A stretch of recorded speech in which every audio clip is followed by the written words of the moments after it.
असल सिकंदर आज़म कौन? हज़रत उमर फ़ारूक रज़ी अल्लाह ताला अन्हो या अलेक्जेंडर यानी सिकंदर आज़म। हमने बचपन में पढ़ा था मकदूनिया का अलेक्जेंडर 20 साल की उम्र में बादशाह बना। 23 साल की उम्र में मकदूनिया से निकला। इसने सबसे पहले यूनान फ़तह किया, फिर तुर्की में दाखिल हुआ, फिर ईरान के दादा को शिकस्त दी, फिर वो शाम पहुंचा, फिर इसने यरूशलेम और बाबल का रुख किया, फिर वो मिस्र पहुंचा, फिर वो हिंदुस्तान आया।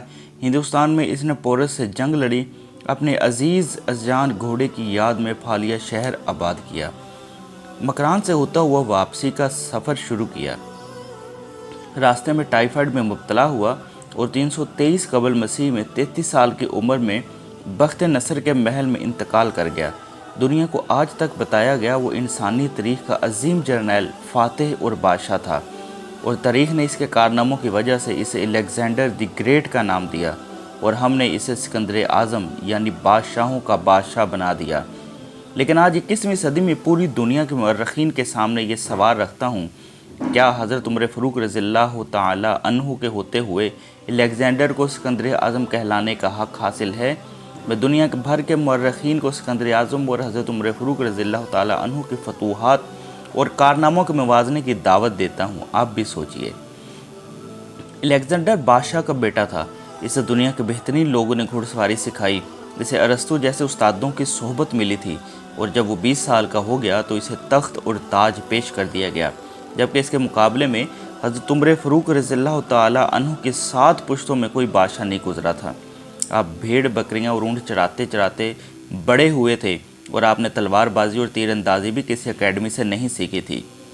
सिकंदर आज़म ने ऑर्गेनाइज्ड आर्मी के साथ 10 बरसों में 17 लाख मुरब्बा मील का इलाका फ़तह किया था, जबकि हज़रत उमर फ़ारूक रज़ियल्लाहु ताला अन्हु ने 10 बरसों में ऑर्गेनाइज्ड आर्मी के बगैर 22 लाख मुरब्बा मील का इलाका फ़तह किया था, और इसमें रूम और ईरान की 2 सुपर पावर भी शामिल थीं। आज के सेटेलाइट मिज़ाइल और आबदोज़ों के दौर में भी दुनिया के किसी हुक्मरान के पास इतनी बड़ी सल्तनत नहीं जो हज़रत उमर फ़ारूक रज़ियल्लाहु ताला अन्हु ने न सिर्फ घोड़ों की पीठ पर बैठकर फ़तह की थी, बल्कि इसका इंतज़ाम और इंसराम भी चलाया था। अलेक्जेंडर ने फतूहात के दौरान अपने बेशुमार जर्नैल कत्ल कराए। बेशुमार जर्नैलों और जवानों ने इसका साथ छोड़ा। इसके ख़िलाफ़ बगावतें भी हुईं, और हिंदुस्तान में इसकी फ़ौज ने आगे बढ़ने से भी इनकार कर दिया। लेकिन हज़रत उमर फ़ारूक रज़ियल्लाहु ताला अन्हु के किसी साथी को इनके हुक्म से सरताबी की ज़रूरत न हुई। वो ऐसे कमांडर थे कि आपने ऐन मैदान जंग में आलमी इस्लाम के सबसे बड़े सिपहसालार हज़रत खालिद बिन वलीद रज़ियल्लाहु ताला अन्हु को मज़ूल कर दिया, और किसी को ये हुक्म टालने की ज़रूरत न हुई। आपने हज़रत साद बिन अबी वक़ास रज़ियल्लाहु ताला अन्हु को कूफे की गवर्नरी से हटा दिया। आपने हज़रत हारिस बिन काब रज़ियल्लाहु अन्हु से गवर्नरी वापस ले ली। आपने हज़रत उमर बिन आस रज़ियल्लाहु ताला अन्हु का माल ज़ब्त कर लिया, और आपने हमस के गवर्नर को वापस बुलाकर ऊँट चराने पर लगा दिया, लेकिन किसी को हुक्म अदुल्ली की ज़रूरत न हुई। अलेक्जेंडर ने 17 लाख मुरब्बा मील का इलाका फ़तह किया, लेकिन दुनिया को कोई निज़ाम, कोई सिस्टम न दे सका, जबकि हज़रत उमर फ़ारूक रज़ियल्लाहु ताला अन्हु ने दुनिया को ऐसे सिस्टम दिए जो आज तक पूरी दुनिया में राइज हैं। दुनिया में अलेक्जेंडर का नाम सिर्फ किताबों में सिमट कर रह गया, जबकि हज़रत उमर फ़ारूक रज़ियल्लाहु ताला अन्हु के बनाए निज़ाम दुनिया के 245 ममालिक में आज भी किसी न किसी शक्ल में मौजूद हैं।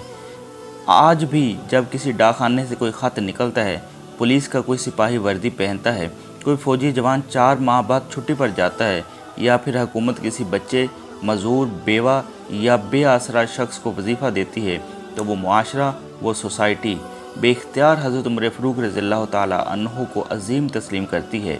वो इन्हें तारीख़ का सबसे बड़ा सिकंदर मान लेती है, मासवाए इन मुसलमानों के जो आज एहसास कमतरी के शदीद एहसास में कलमा तक पढ़ने से पहले दाएं बाएं देखते हैं।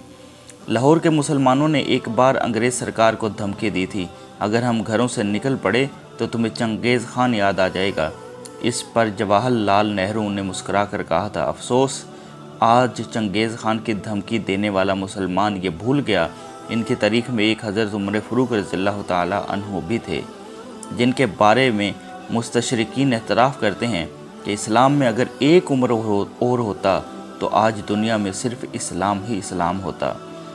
हम आज भी ये भूले हुए हैं کہ ہم میں ایک حضرت عمر فاروق رضی اللہ تعالیٰ عنہ تھے جن کے بارے میں حضور صلی اللہ علیہ وآلہ وسلم نے فرمایا میرے بعد اگر کوئی نبی ہوتا تو عمر فاروق ہوتا۔ اللہ تعالیٰ مسلمانوں کو اپنی کھوئی ہوئی شاندار عظمت رفتہ پر غور و فکر عطا فرمائے اور وہ اسلام اپنے اسلاف کے نقش قدم پر چلائے، آمین یا رب العالمین۔ امید کرتا ہوں آپ کو یہ ویڈیو ضرور پسند آئی ہوگی اور آپ اس کو اپنے دوستوں کے ساتھ بھی ضرور شیئر کریں گے۔ اللہ پاک میرا اور آپ سب کا حامی و ناصر ہو۔ اللہ حافظ۔